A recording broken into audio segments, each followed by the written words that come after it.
안녕하세요. 용접기술사 서브노트 일반 분야 4편 시작하도록 하겠습니다.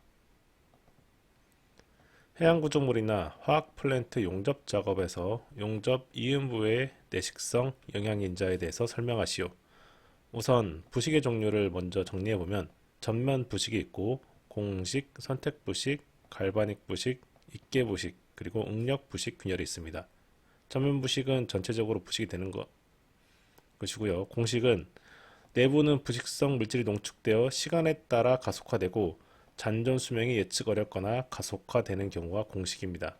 표면에 배가 이렇게 있는데 여기 틈이 하나 생기는데 이쪽으로 구멍이 하나 생기면서 파고드는데 위에서 우리가 관찰할 때는 조그만 구멍처럼 보이지만 안에서는 벌써 부식이 많이 진행돼서 이 두께를 뚫고 아래까지 진행되면서 파단이 생길 수 있기 때문에 잔존 수명 예측이 어렵거나 가속화되는 아주 위험한 부식이라고 할 수 있겠습니다. 선택 부식은 황동에서 아연, 알루미늄 용출과 같이 한 성분만이 남는 일종의 국부 부식입니다. 분금, 탈아연 부식 등이 있고요. 갈바닉 부식은 두 종류 금속 정기적인 접촉에서 발생하는 부식이고요. 입계 부식은 결정립계가 부식되고 소모되어 넓은 면적의 결정립에 대해 좁은 면적의 결정립계가 양극화돼서 부식 속도가 빠르게 진행되는 것을 뜻합니다. 네, 용접부가 일반 모재에 비해서 내식성이 저하되는데 그 이유가 어떤 것이 있는지 한번 정리를 해보면 6가지를 알 수가 있고요. 첫 번째, 용접부의 화학적인 성분이 일단 모재와 다릅니다. 네, 모재가 있고요. 서로 다른 모재를 다른 금속으로 이렇게 채워 넣죠. 그리고 희석이 발생하기 때문에 우리가 흔히 알고 있는 모재보다는 예측이 어려운 그리고 건전하지 않는 금속으로 채워진 게 이 용접부라고 할 수 있겠습니다. 그래서 내식성이 좀 저하될 수도 있고요. 한편으로는 금속 조직이 다르고 FCC인데 여기는 금속이 조대화되거나 결정립계가 매우 커지면은 역시 취약한 부분이고 또 용접으로 인한 인장 잔류력이 존재하고요. 네 번째, 융합불량이나 이음 형상에 의한 틈새 형성이 됩니다. 그래서 크레비스 부식도 생기고요. 용접 결함, 형상 불연속에 의한 응력 집중이 발생합니다. 또한 용접 시 사용한 용재의 영향으로 역시 내식성이 저하되게 됩니다. 그리고 영향인자, 이음 형상, 플럭스의 잔류, 그리고 잔류응력 이 세 가지를 가지고 한번 설명을 해보겠습니다. 영향인자 세 가지 한번 설명을 해보면 부식 감수성이 큰 이음 형상이 있습니다. 즉 겹치기 이음에서는 두 개의 부재 사이에 습기가 스며들어 부식이 촉진되고요. 수분 사이의 전해작용, 복잡한 형상으로 플럭스가 잔존합니다. 지금 겹치기 이음 형상을 그려놨는데 이 틈에 습기가 있고요. 남아있고 그리고 수분이 있음으로 인해서 전해작용이 발생하고 또한 이물질, 플럭스 같은 게 잔존해서 부식을 촉진시키게 됩니다. 플럭스가 잔류하면은 모재 잔류 시 부식을 촉진하므로 용접 직후에 이 플럭스를 제거하기 위해서 그라인더나 와이어 브러쉬, 화학약품 사용하여 완전 제거해줘야 됩니다. 또한 세 번째 잔류응력, 용접 잔류응력은 용접선 방향에서 항복점과 같은 큰 응력을 갖게 되어 부식을 촉진합니다. 응력 부식 균열 많이 들어보셨죠? 용접 후열 처리에 대하여 설명하시오. 용접에서의 후열은 주로 용접으로 인한 잔류 응력의 제거를 위한 것으로 열처리 기술의 소둔에 해당합니다. 이 열처리는 응력 제거가 주 목적이지만 기계적, 야금학적 효과가 뒤따르게 됩니다. 열처리는 한 가지 내용으로 파고들어도 책 한 권 쓸 정도로 매우 깊은 분야인데 용접 분야에서 중요한 부분 몇 가지를 한번 정리해 보도록 하겠습니다. 자, 열처리 효과 크게 두 가지만 기억하시면 됩니다. 잔류 응력과 변형의 완화, 즉 잔류 응력 완화가 가장 크고요. 두 번째, 모재 용접부 구조물의 성능 개선. 어떻게 하냐면 열 영양부의 경합을 연화시키고 용접 금속의 연성을 증대시키고 치성 파괴 등을 방지하는 방법이 있습니다. 하나씩 살펴보도록 하고요. 자, 첫 번째, 잔류력은 열 처리에 따라 감소합니다. 이 후열 처리 최고 온도가 낮으면 오랜 시간에도 응력 감소가 되지 않습니다. 유지 시간 중에 크립 현상에 따라 고온 강도가 높은 재료는 응력 저감 효과가 큽니다. 네, 크립 현상에 따라서 응력이 서로 상쇄하면서 응력이 저감된다는 논리로 이 열처리 효과가 생기고요. 네, 다음 후열 처리 효과 중에 성능 개선 있죠. 열 영양부의 높은 경화부를 연화시킵니다. 이 후열 처리가 온도 높고 유지 시간이 길 때 큰 효과가 있고요. 열 영양부의 경화는 용접 시 가열과 급냉에 의한 것으로 예열과 패스간 온도를 높여서 완화시킬 수가 있습니다. 그리고 용접금속 연성 증대, 가열에 의해 용접부의 수소가스를 방출시켜서 용접부의 연성을 증가시킬 수가 있습니다.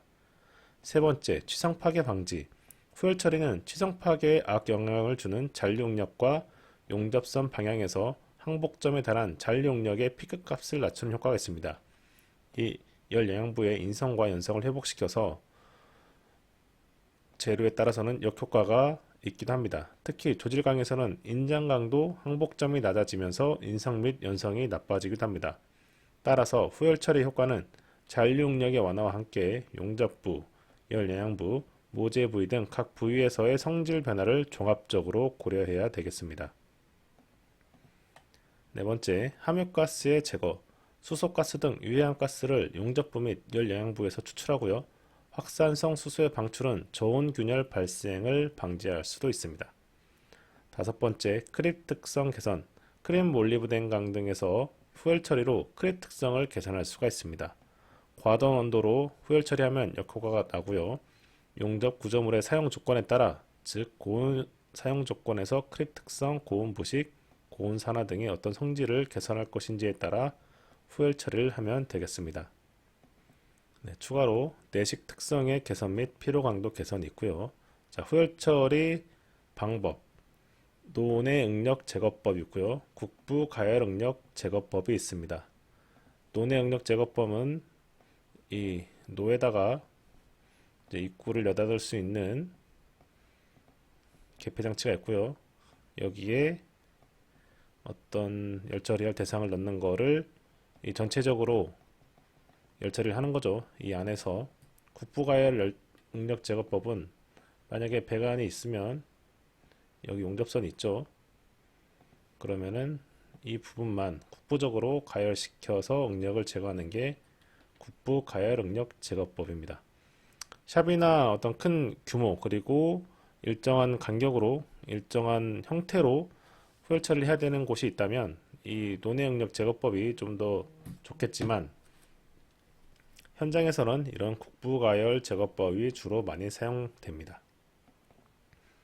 다음 열처리 온도 및 시간, 재질 및 코드별 열처리 온도 및 유지 시간은 상이합니다. 보통 응력 제거를 목적으로 하는 후열 처리는 625도 플러스 마이너스 25도씨 정도고요. 용접부 덧살 높이까지의 두께를 계산에 포함합니다. 두께 1인치당 1시간 기준으로 하는 곳이 많고요. 열처리 주작 시 약 300도씨 이상의 온도에서 단위 시간당 가열 및 냉각 온도에 규정된 범위 준수를 중요시합니다. 열처리할 때 특정 온도까지 올려서 가열해야 되는데 이 온도까지 올릴 때 각도가 중요하거든요. 쿨링 레이트와 히팅 레이트가 있는데 이 기준을 시간당 열 온도를 높이는 속도, 시간당 온도를 내는 속도 이거를 준수하라 이런 뜻이라고 보시면 되겠습니다. 그리고 이 특정 온도에서 유지시간 몇 분을 할 건지 이런 것들을 알고서 열처리 해야 되기 때문에 좀 전문적인 지식이 필요하겠죠. 네, 다음 열처리 문제점. 첫 번째, 모재 성능의 열화. 열처리를 한 조질 고장력 강에서는 열처리 온도를 초과하는 정도의 온도로 후열 처리할 때 조질 효과가 상실되어 강도나 인성의 저하가 발생합니다. 그래서 조질 고장력 강은 후열 처리 시에 열처리 온도 이하에서 수행해야 됩니다. 초후판의 경우에도 열처리가 중첩되어 기계적 성질, 인성, 크랙 강도가 저하됩니다. 그리고 크롬 몰리브덴 강도, 고온 장시간 열처리에 의해 조립 페라이트가 형성돼서 강도가 저하되고요. 저온용 니켈 강도 후열 처리에 의해 파괴 인성이 저하되기도 합니다. 자, 두 번째 문제점. 재열 균열이 발생할 수도 있습니다. 이 니켈 크롬 몰리브덴 반해둔강은 어떤 재열 균열이 발생하는데 고장력강 용접부를 후열 처리 전 용접부 표면 다듬질하는 것은 지단부의 응력 집중을 막아 재열 균열을 발생하는 것을 방지하기 위함입니다. 그래서 후열 처리 완료 후에 이 MT를 실시하여 재열 균열 발생 유무를 확인하면 되겠습니다. 네, 또 시공상의 문제점 있죠. 용접 구조물이 큰 경우 용접부만 국부적으로 후열 처리를 하면 공사 기간이 길어지고 열 처리 절차가 까다로워집니다. 후열 처리 완료 후에 발견된 결함 보수를 어떻게 할 건지에 대해서도 좀 문제가 많이 생기고요. 자, 그리고 후열 처리가 유해한 경우, 후열 처리 한다고 해서 응력이 다 풀리고 적정한 온도로 하더라도 좋은 효과만 있느냐? 그렇진 않고요. 안 좋은 경우도 있습니다. 자, 크롬 니켈 서스강에서 425도에서 870도 사이의 온도가 유지되면 예민화가 돼서 탄화물이 입게 석출되고 내식성이 저하됩니다. 그리고 가공 경화한 강제는 후열 처리 후에 재료의 연화로 강도가 저하됩니다. 또한 인장 강도가 80kg 이상인 재료에 함유된 이 원소가 650도 정도로 열 처리 시 오히려 취약해지는 현상이 나타납니다. 인성이 저하되죠. 그리고 용착강은 후열 처리로 연성이 증가한 대신 강도 저하가 우려됩니다. 그 정도를 예상하여 적당한 용접봉을 선택해야 하겠습니다. 자, 열 처리에 대해서 좀 간단하게 그림으로 이미지화 시켜봤는데요. 풀림, 어닐링, 소둔 다 같은 말입니다. 자, 영어 한자, 한국말 이렇게 다 생각하시면 되고, 풀림의 종류, 강을 매우 연하게 한다. 완전 풀림. 내부 응력을 제거한다. 응력 제거 풀림. 기계적 성질 등을 개선한다. 구상화 풀림이 있습니다. 그럼 각각의 풀림이 이름은 풀림이라고 해도 온도가 다릅니다. 자, 완전 풀림은 A1, A3 온도 이상에서 A1, A3 온도 여기죠. 이 선 위에서 여기를 지나가야 어떤 결정립의 변화가 생기겠죠. 이 A1, A3 이상에서 특정 시간 유지를 하면서 진행을 해야 완전 풀림이 됩니다. 가열하고 천천히 냉각시키는 것. 반면에 응력 제거 풀림은요. A1, A3 선을 넘지 않습니다. 이 아래에서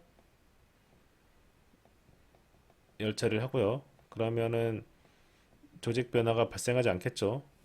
네, 이 A1 변태선 아래에서 진행을 하기 때문에 응력 제거만 발생하고 조직 변화는 없겠습니다.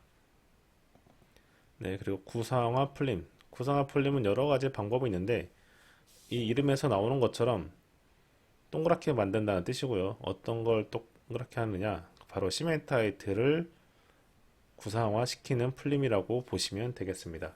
이 시멘타이트가 어떤 조직 내에 망상으로 이렇게 존재하고 있는데 그거를 이런 열 처리 등을 통해서 동그스름하게 만들어주면 기계적 성질이 개선이 되겠죠. 가열과 냉각을 반복한다. 아공석광 3회, 과공석광은 2회. 자, 시멘타이트 완전 고용 후 급냉 그리고 AB 방법을 사용한다든지 이런 방법 등을 통해서 풀림의 한 종류지만 이름은 다른 구상화 풀림이 되겠습니다. 자, 불림, 노멀라이징, 소준이라고 합니다. 가열하여 표준 상태로 만든다 라는 한자 뜻이고요. 이 노멀라이징이라는 영문도 보시면 아시겠지만 노멀의 이제 보통이라는 뜻이죠. 표준 상태로 만든다는 것으로 생각하시면 되고 표준화, 정상화, 자연스러운 상태, 조직을 미세화하고 조직을 균일하게 그리고 기계적 성질을 향상시킵니다. 가열 온도를 보시면 네, A3 온도 이상에서 풀림보다는 더 높은 온도로 가열하죠. 네, 가열하는 속도가 빠를수록 변태선을 통과하면서 오스트라이트 결정핵의 발생 수가 증가합니다. 불림은 공기 속에서 연속 냉각시키고요. 풀림보다 냉각 속도가 빠릅니다. 풀림은 노 안에서 냉각을 시키기 때문에 천천히 냉각되죠. 그것보다는 불림은 냉각 속도가 빠른 열처리라고 생각하시면 되겠습니다. 풀림보다 결정립이 작습니다. 왜냐하면 아무래도 냉각 속도가 빠르기 때문에 냉각 속도가 느리면 결정립이 좀 더 조대화되지만 냉각 속도가 빠르면 결정립이 작아지겠죠. 그럼으로써 결정립계의 길이가 증가하고 강도가 증가합니다. 네, 뭐 결정립이 뭐 여러 개 있으면 결정립이 뭐 이렇게 몇 개 없는 것보다 이 결정립계의 길이의 합이 이 조대화된 결정립의 길이보다 더 길겠죠. 그래서 이게 강도가 증가하게 됩니다. 강도가 증가한다는 것은 이 결정립을 전이가 통과할 때 좀 더 어렵다는 뜻이겠죠. 여기서 이쪽으로 전이가 통과할 때 하나, 둘, 네, 하나, 둘, 셋 여기를 통과하겠지만 결정립 조대하면 여기랑 여기만 통과하면 되겠죠. 그래서 좀 쉽게 통과한다. 그래서 아무래도 강도가 좀 더 약하다고 보시면 되겠습니다. 네, 이어서 당금질, 퀸칭이라고 하고요. 소입이라고도 합니다. 자, 당금질의 목적은 경도 증가에 있습니다. 마르텐사이트 조직이므로 불안정하여 뜨임 처리가 필요합니다. 퀸칭 앤 템퍼링을 하죠. 그래서 자, 가열 온도는 역시 A3와 A1 온도 이상으로 가열해서 조직의 변화를 일단 발생시키고, 자, 풀림과 가열 온도 범위가 같습니다. 너무 높으면 감마철 결정립이 크게 성장하고 과열 조직이 나타날 수 있으니까 주의해야 되고요. 너무 낮으면 이 알파와 감마철에서 감마만 마르텐사이트가 되고, 공석강에서는 감마가 생기지 않으므로 급냉에도 마르텐사이트는 없습니다. 과공석강에서는 시멘타이트가 석출된 상태에서 마르텐사이트를 만들어야 강도가 증가합니다. 네, 유지 시간에도 중요하겠죠. 펄라이트계, 타나물계.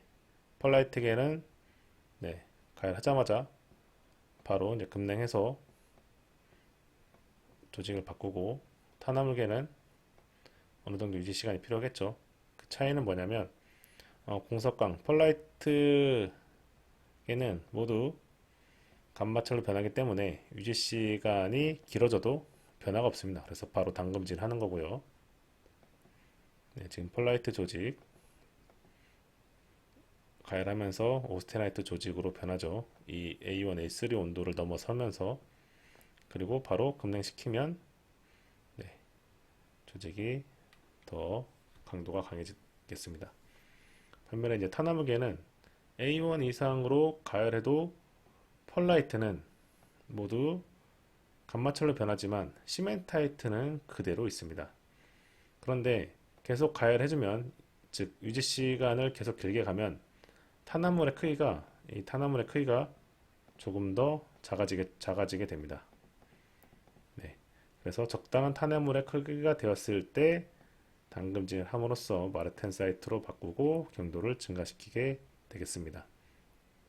자, 유지 시간을 길게 가는 것, 유지 시간을 별로 갖지 않는 것, 이 차이를 알고 계시면 되겠습니다. 자, 다음 뜨임, 템퍼링, 소려 같은 뜻이죠. 마르텐사이트 조직을 사용 목적에 맞게 다시 만드는 방법입니다. 자, 길이의 변화를 볼게요. 점점 증가하다가 이렇게 이게 좀 온도겠죠. 줄어들고 다시 올라가다가 또 툭 떨어지죠. 네, 그거는 이제 PCC, FCC 또는 마르텐사이트냐 이런 것들에 따라 다르집니다. 1과정, 2과정, 3과정, 4과정이 있습니다. 네, 알파 마르텐사이트에서 타나물과 베타 마르텐사이트로 변할 때 이 길이의 변화가 생기고, 자, 이 과정에선 좀 증가하죠. 잔류 오스테나이트가 하부 베이나이트로 변하면서 갑자기 이렇게 길이가 변하고요. 3과정은 이제 좀 변화가 크죠.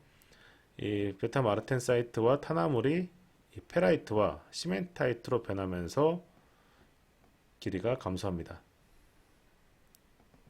네, 그리고 4과정은 네, 시멘타이가 응집하면서 성장하고 타나물의 수가 감소하고 강도가 감소하는 과정이라고 보시면 되겠습니다. 자, 그래서 뜨임의 가열 온도를 보면, 자, 이 A1 변태선을 넘지 않죠. A1보다 높으면 조직이 변하기 때문에 뜨임이 아닙니다. A1, 2의 적당한 온도에서 가열하는 게 띠임이고요. 가열 온도에 따라 기계적 성질이 변화하기 때문에 원하는 기계적 성질을 얻기 위하여 온도가 모두 다릅니다. 그래서 띠임의 목적은 원하는 기계적 성질을 얻기 위해 잔료 내부 응력을 제거하기 위해 그리고 제품의 모양을 안정화하기 위해 수행하고요. 띠임 온도에 따라서 신율, 단면 수축률은 증가하고 경도, 인장 강도, 항복점, 탄성 한도 등은 감소하는 경향을 보실 수 있겠습니다. 자, 다음 저합금 강제 압력 용기에 내면 내식성 향상 목적으로 육성 용접하는 경우 어떠한 방법이 사용되며 용접 후열 처리 시의 주의사항이 무엇인지 설명하시오. 자, 오버레이 용접이죠. 압력 용기 내부에 채워지는 유체에 따라 용기 내부의 내부식 및 내침식 특성을 요구할 경우 오버레이 용접을 시행한다. 예를 들어 내식성, 강성 등이 동시에 요구되는 압력 용기용 재료로 사용되는 경우 내식성 측면은 스테인리스 강으로 확보하고 강성과 강도 측면은 탄소광이 서스보다 유리하기 때문에 이들 특성을 동시에 만족시키기 위해 탄소광의 서스강을 육성 용접한다. 클레드강이라고 하죠. 자, 그래서 내식성을 향상하기 위한 육성 용접 방법 SAW 및 ESW 적용. ESW를 적용하는 경우 SAW에 비해 결함이 없고 비대의 외관이 좋으며 고효율 및 고품질을 기대할 수 있으나 고전류를 사용해야 하고 용용풀이 직접 드러나기 때문에 작업자의 세심한 주의가 필요합니다. GMAW와 FCAW 적용. 용가제나 스트립으로 적용할 수 없는 협소 부위를 오버레이 용접할 경우에 사용하는 용접 방법이고요. 결함이 다소 발생하며 능률이 낮고 특히 인코넬 등의 용접에서는 고온 균열이 발생할 수 있습니다. 오버레이 용접에서 가장 큰 문제점은 용접 균열의 발생인데요. 부적절한 용접 재료의 선정, 예열, 후열 처리 조건 등에 의해 발생하며 부옥가스를 사용하는 아크 용접에서는 불안전한 차폐, 순도가 낮은 가스의 사용도 원인으로 작용합니다. 따라서 오버레이 용접에서는 용접 시공 조건의 최적화 및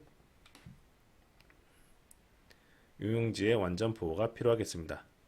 자, 용접 방법의 선택 시 일반적으로 가능한 모재 희석이 적은 걸 선택한다. 두 번째, 오버레이 후 표면이 깨끗한 걸 선택한다. 세 번째, 용착 능률이 높은 방법을 선택한다. 자, 이런 원리가 있다는 것을 한번 짚고 넘어가고요. 네, 이 육성 용접 클레드강의 후열 처리 시 주의사항. 서스 클레드강의 용접부를 열 처리할 경우 용용선 근처에서 탄소의 이동에 의해 서스강 측의 침탄층이 되면 경화되겠죠. 침탄층이 생기고 모재 측에는 탈탄층이 형성되어 기계적 성질이 낮아집니다. 이를 방지하기 위해 모재 측에 크롬보다 탄화물 형상 경향이 강한 니오비움과 티타늄 등의 합금 원소를 첨가하여 탄소 이동을 어렵게 하거나 탄소 함량이 낮은 모재를 사용해야 하겠습니다.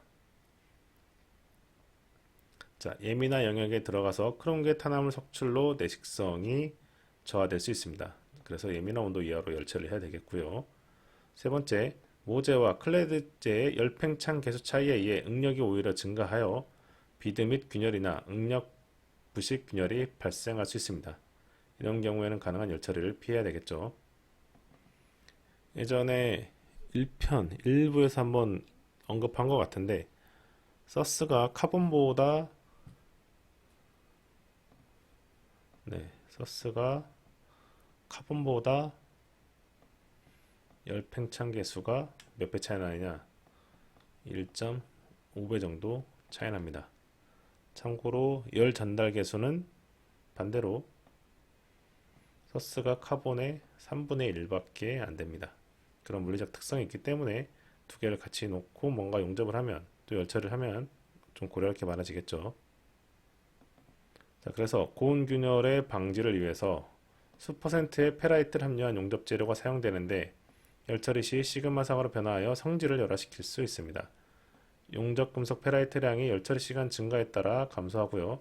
시그마상 석출에 의한 것이므로 용접 금속 중의 크롬 함량을 21% 이하로 제어합니다. 서스클레드강 용접부의 금속학적 현상. 두 소재의 열팽창 계수 차이에 의한 열 응력이 있고요. 탄소의 이동이 생깁니다. 그래서 경화된다고 했죠. 침탄층이 발생하고 또한 크롬, 니켈 등 합금 원소의 이동도 생기고요. 용용선 근처에서 마르텐사이트 조직을 형성합니다. 후열 처리 안 하면 저온 균열의 원인이 되고 성분 희석에 따른 열화, 변형이 발생하고 고온 균열, 제열 균열, 저온 균열이 발생하고 결정립이 조대하고 시그마상이 취하됩니다. 자, 오스테나이트 서스 입계 부식과 고용화 처리. 자, 이거는 18크롬 8니켈 서스 강의 상태도인데요. 자, 온도에 따른 조직의 위치가 이렇게 있습니다. 그런데 이 감마 고용체를 천천히 냉각하면 이 B점에서 여기죠. 여기서부터 탄화물이 생기기 시작합니다. 그리고 탄화물이 결정립계에 속출하면 자, 크롬이 탄화물로 변하면서 크롬이 이제 감소하겠죠. 크롬이 이 부식을 방지하는 효과가 있는데 크롬 탄화물이 발생하면 크롬이 부족해지기 때문에 녹이 쉽게 생기면서 부식이 됩니다. 자, 장시간 가열에도 있게 부식이 되고요. 이거는 이제 카본 때문에 크롬과 카본이 서로 결합해서 발생하기 거기 때문에 이거를 방지하려면 크롬이 카본이랑 붙지 않도록 카본을 다른 데다가 붙여야겠죠. 바로 티타늄과 니오베늄을 첨가하여 탄화티타늄, 탄화니오비움을 발생 이렇게 유도하면 자, 크롬 탄화물이 발생하지 않기 때문에 이렇게 방지를 할 수가 있고요. 만약에 크롬 탄화물이 발생하면 크롬이 있어야 할 부분에 주변에 있는 크롬을 빨아들여서 자, 이 결정립계에서 크롬 결핍 구간이 발생합니다. 그래서 여기서 부식이 발생한다는 거고 여기가 어디냐면 바로 입계예요. 입계. 그래서 입계 부식이 발생한다. 입계 부식이 발생하는 원인은 크롬이 부족하기 때문이고 크롬이 부족한 이유는 크롬이 카본과 결합하기 때문이다. 그리고 왜 결정립계에 속출하냐? 크롬은 확산 속도가 매우 낮습니다. 그래서 여기 있는 것들이 쭉 와서 뭔가 희석시키는 게 아니라 결정립계 주변에서만 이게 크롬을 갖다 쓰기 때문에 결정립 주변만 이렇게 부식이 발생합니다. 멀리서 크롬이 이동하지 않기 때문이죠. 이걸 우리가 또 예민한 현상이라고 부르기도 하고요. 입계 부식. 자, 그렇다면 입계 부식을 방지하려면 냉각 도중에 결정립계에 탄화물이 석출하지 못하도록 이 감마 고용체 상태에서 급냉을 시키면 어떻게 될까요? 급냉화 시키는 거를 자, 고용화 처리라고 합니다. 솔루션 트리트먼트. 그러면 매우 연한 상태, 가공이 쉬워지고 열 처리 방법으로 경화되지 않습니다. 대신에 가공 경화가 잘 일어나고요. 상온 또는 약간 높은 온도에서 소성 가공하면 오스테나이트 일부가 마르텐사이트로 변하면서 약간 자성을 띱니다. 그래서 고용화 처리를 하는 게 바로 이 구간에서 천천히 냉각하는 게 아니라 아까 여기 B점 있죠? 이거를 지나쳐서 바로 감마 고용체를 만드는 방법이 바로 이 고용화 처리라고 할 수 있겠습니다. 자, 그래서 오스테나이트 서스 강의 특성을 개선하는 방법. 입계 부식을 방지하는 거. 입계 부식은 아까 크롬 탄화물이 생겨서 그렇다고 그랬죠. 그래서 크롬과 결합하는 탄소량을 감소시키는 게 첫 번째. 그래서 304L을 만들었죠. 이 L이 로우 카본의 뜻이에요. 이 L 카본이 적다는 뜻이에요. 로우 카본.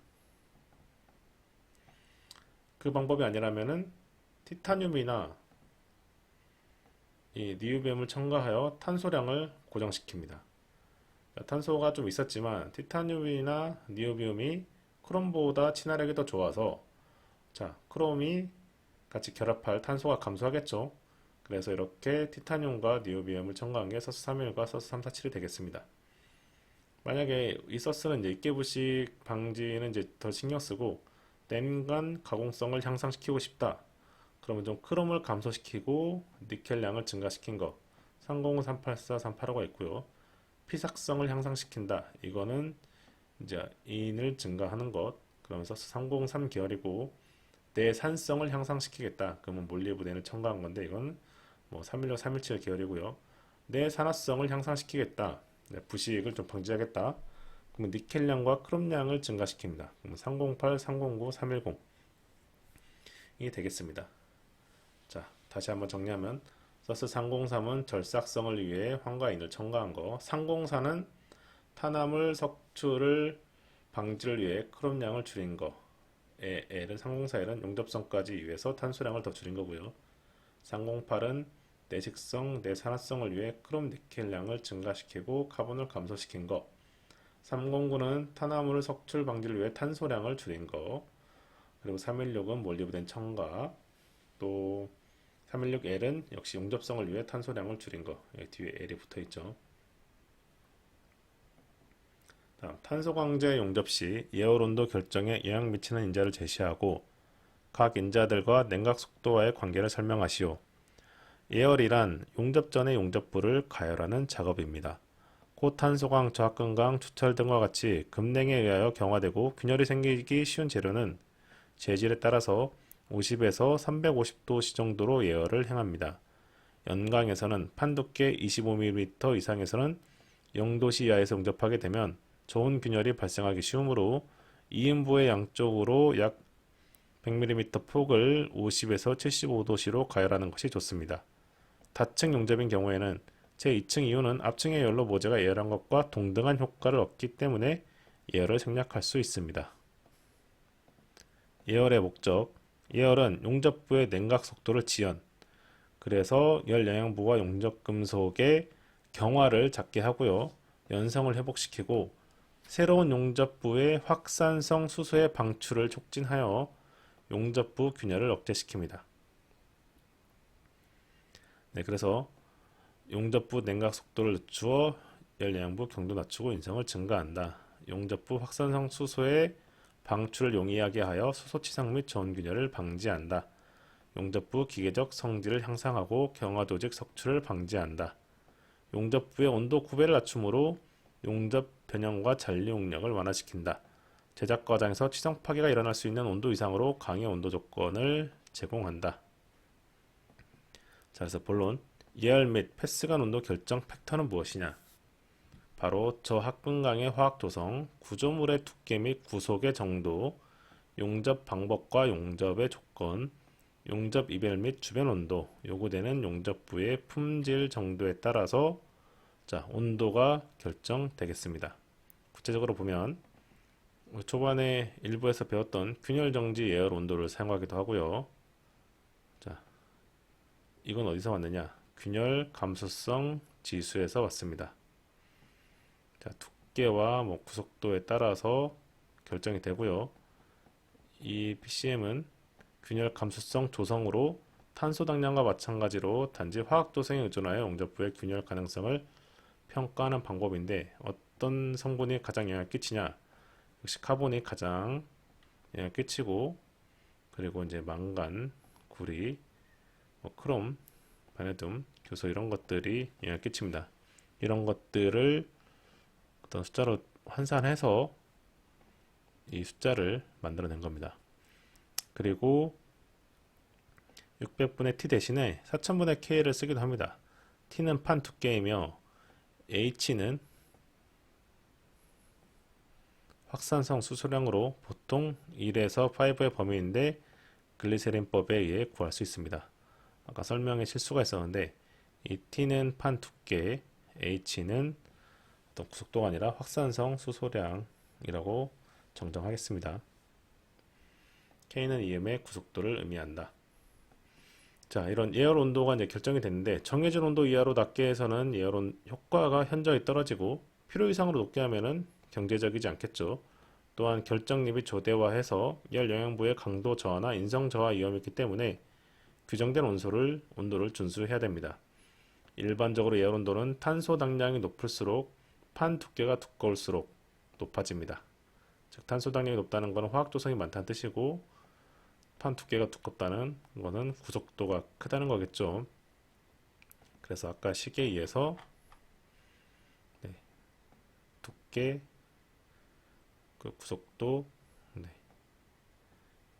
두께와 구속도 같은 말이죠. 그 다음에 화학 조성이 커지면 역시 예열 온도가 증가하는 식을 갖게 됩니다.